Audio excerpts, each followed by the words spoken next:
The basic movements of chess are, we're going to start with the most simple, which is your pawn. Your pawns traditionally move one space at a time and then attack at the diagonals. Okay. You understand? Yes, sir. The special rules about pawns is that they have, if they are starting on your front line, they can move out 2 spaces instead of 1. Okay.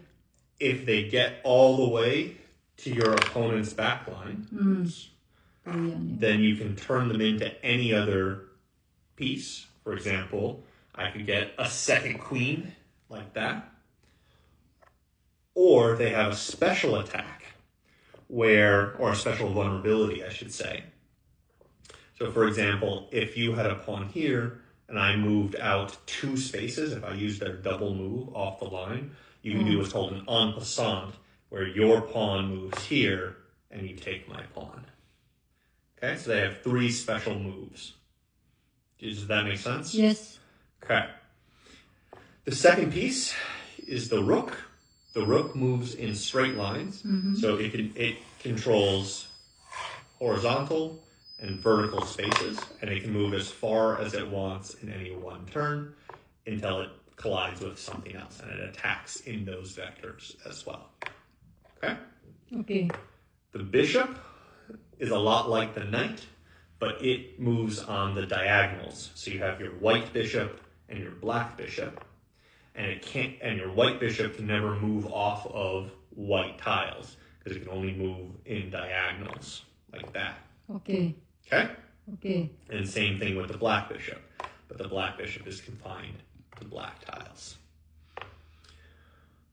Knights are the most complicated, I would say, because they move in L's. So basically they go 2 in one direction and then 1 in any other direction. So 2 over, 1 up, or 2 down, 1 over, 2 over, 1 up. And they are able to jump over pieces, but they only threaten the pieces that they would end on.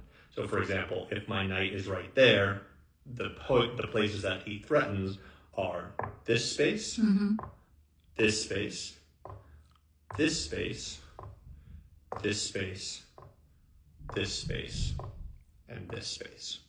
You understand? Okay, yes. And so even if I have a pawn there and there, I can still jump over this pawn and attack that space. Okay? Got it. Last of your major pieces is the queen. The queen controls the board.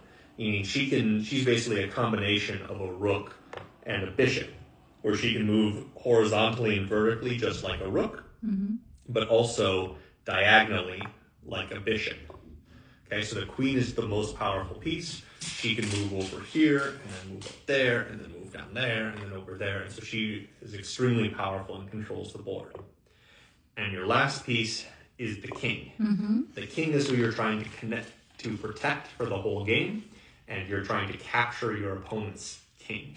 The king can only move 1 space at a time in any direction and threatens all of the spaces around him. Special things with the king is that he cannot move into a threatened area. So for example, if you had your pawn there and my king was here, since your pawn is threatening these 2 white spaces, hey Anya, do you want to play chess too? I cannot move my king there, and I cannot move him into check. That makes sense? Yes. Okay. Then the goal of the game is to get my king in check, which means you're threatening him, and then I have no way to get out of check. So for example, hypothetically, say I had my king was there, you had a pawn there, and then you moved your queen, say, from over here to right here, right? Okay. So here you're check, which is because your queen is threatening my king, but my king can't go